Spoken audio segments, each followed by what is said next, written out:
Hello, everyone, and thank you for joining the 2020 Watershed Champion Award.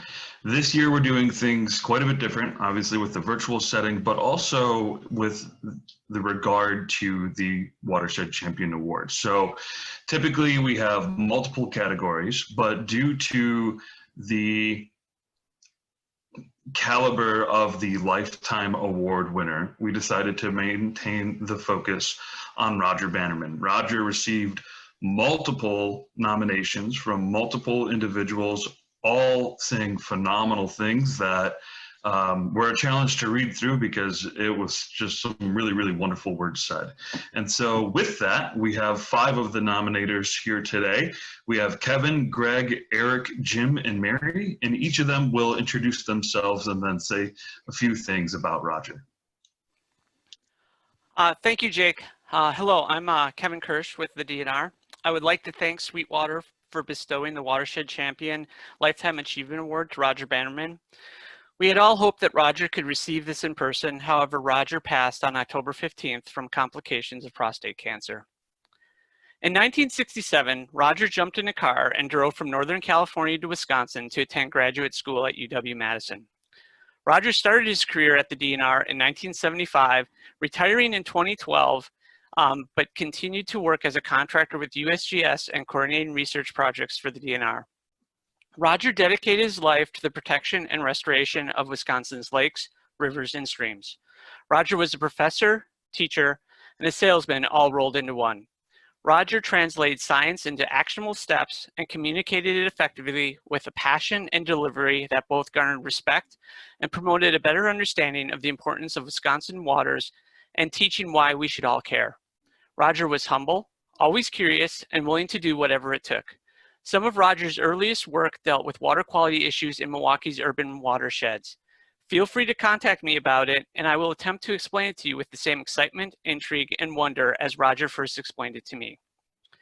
I was extremely fortunate to count Roger as a colleague, friend, and mentor. One of the most important things Roger imparted to me is the appreciation of progress. At times, when I would feel discouraged because it appeared that water quality was taking more steps backwards than forwards, Roger would smile, put his hand on my shoulder, and say, "Keep the eye on the prize, we are making progress." Roger never gave up, stayed positive, and always had the eye on the prize. I hope that we can all continue to build and expand on Roger's work.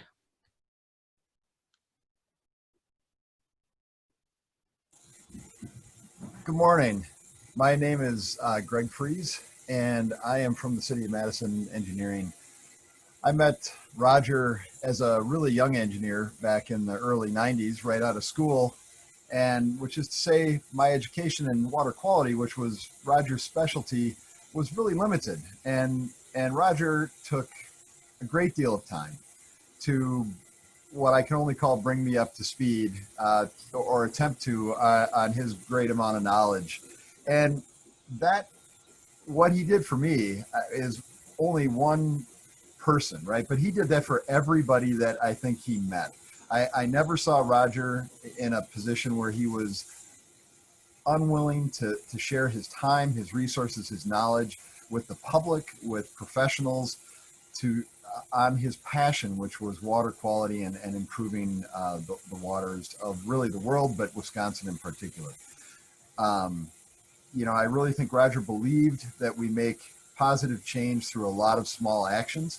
He was a member of the Winger Watershed, and as part of that, really, he helped Madison back in the early 2000s develop our rain garden initiative with street reconstructions. Madison recently renamed that through an official resolution in his honor. It is, I was lucky enough to work with him on that, but it was Roger's idea, and it brought the entire community really sees water quality, and that really I think is what Roger strove for, right? You know, you get to see, you have a different sense of how water quality works if you get to see it in action, and rain gardens get to do that, and that was one of Roger's passions. If you've seen his house, that he has his virtually his whole yard is a rain garden, and he's a great example.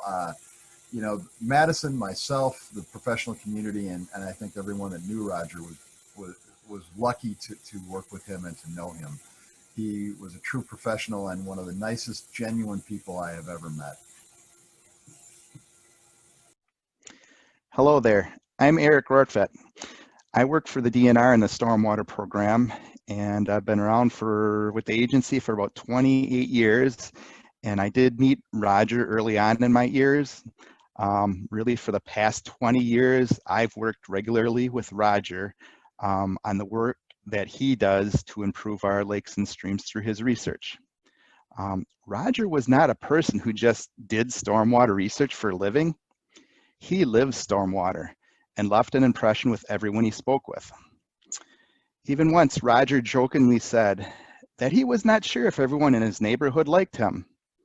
Some of his neighbors would see Roger walking up the street, and before Roger could get to them, they would quickly scurry to clean up their lawn clippings that had gotten blown into the road.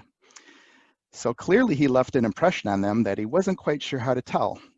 But in reality, probably the worst thing that would have happened was Roger would have politely stopped, talked to them, probably for a half an hour, maybe more.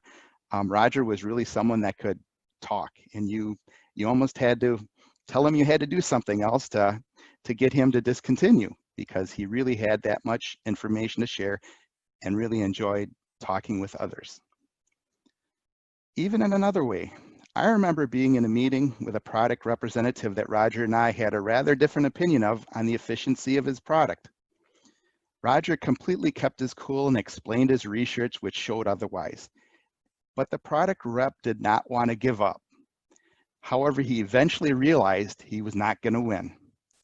Sometime afterwards, Roger expressed to me how upset that sales rep really made him feel, and he hoped he did not get too upset with that rep. I laughed at him. I said, I was amazed how you kept your cool. I would not have been able to keep the same cool that he did. But that was Roger. Always pleasant, even when someone pushed back against him at someone he dearly loved. Another thing I'd say is how dedicated Roger was. When Roger announced to his DNR colleagues that he had cancer, he was sincerely apologetic that he would not be able to finish his research.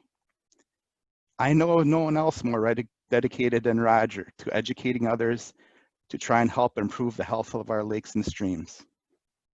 We all owe Roger for the work that he's done and what he shared with us.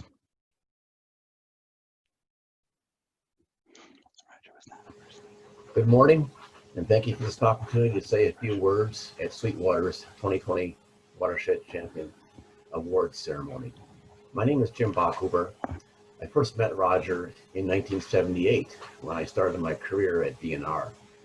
Roger had been working there for a few years at the time. In the 1970s, water pollution abatement was focused on the effluent that came from industrial and city sewage treatment plants. At the time, these sources were considered the most important pollution sources to our water. In the 1970s, meanwhile, Roger was studying a little-known water pollution issue called by what it was not. In other words, non-point source pollution. Pollution that came from rain, runoff, and snow melt, moving across the ground, picking up material, and delivering them to our lakes, streams, and watersheds. Roger was one of the early scientists measuring pollution from runoff, identifying the types of pollutants and sources of pollution. It soon became evident that with better wastewater treatment, that is, point source treatment, the non-point sources of pollution were in fact a major source of sediment, nutrients, and other contaminants to our waterways. Roger dedicated his career, which became a passion, to better understand runoff pollution and managing the sources of pollution. His expertise was recognized statewide as well as nationally. He served on numerous local, state, and national committees to establish protocols for scientific measurements and policies to improve water quality. Many people from other state environmental agencies, universities, and the US EPA consulted with Roger for advice and guidance. However, more important than Roger's expertise was his ability to listen to all sides of an issue and understand other viewpoints. Roger presented his findings in a logical manner and was able to explain complex research in pragmatic, understandable terms. He could convey difficult concepts to a technical audience, as well as citizens and elected officials. He especially loved to get citizens involved with the hands-on work of water pollution control by building rain gardens, removing leaves from streets, and other actions people could take to soften our impact on our water resources. We will miss him greatly, but his work will result in cleaner water resources for years to come. I am fortunate to have known Roger as a colleague, mentor, and friend. Thank you. Hello, my name is Marianne Lowndes, and I worked with Roger at the DNR for over 25 years in the stormwater program. Roger Bannerman was the consummate researcher. He may have worked for the DNR, a natural resource and regulatory agency, but he was always on a different plane from the rest of us. He was looking toward the next question to ask and answer. He thought in 5-year increments, and there are studies still going on that he had a part in devising. DNR was one of the beneficiaries of his foresight. He provided us with data to establish meaningful rules based on science. That data would not have been available if he hadn't been 1 to 2 steps ahead of us. For local governments, he was looking for cost-effective ways to implement those rules. For example, when we optimistically suggested that street sweeping would go a long way to meeting one of the state's performance standards, Roger set up studies to test that projection. When his research showed that street sweeping was not as effective as originally hoped, Roger took his research on the road, sharing the data at industry conferences and meetings.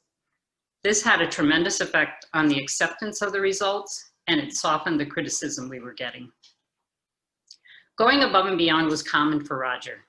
Everyone who knew him will tell you he was generous with his time. While he would take 2 hours to help us understand a concept, we also knew he was giving that same amount of time to the next person or for the next talk. He did this because he wanted to be sure each presentation was adapted to the audience in front of him. He wanted to make sure his analysis of the data had no bias or errors. He wanted to be sure his recommendations were sound and reasonable. To achieve that quality, we knew he was putting in enormous amounts of time. But he was always so enthusiastic and passionate about the work that he would never say it was a burden. Roger was a teacher. He knew how to tell the story and to lead the listener to the appropriate conclusion. He was also an entertaining speaker, threading his talks with history, pictures, and graphics that kept you glued to your seat. He had a teacher's cadence, paced and articulate. I had to speak right after him one time at a conference. Much to my own surprise, I fell into the same cadence. It was kind of an out-of-body experience, and I never spoke so carefully or thoughtfully before or after that day. That was the power of his teaching presence. Roger's first studies, over 40 years ago, were designed to show that stormwater was not just rain and benign. That was the question to ask and answer at that time, and Roger was a major contributor to its resolution. He would tell you that he was no longer having to fight that misconception and that it was a tremendous accomplishment and a sign of progress. He moved on to isolating the sources of specific pollutants and testing the effectiveness of practices to reduce those pollutants.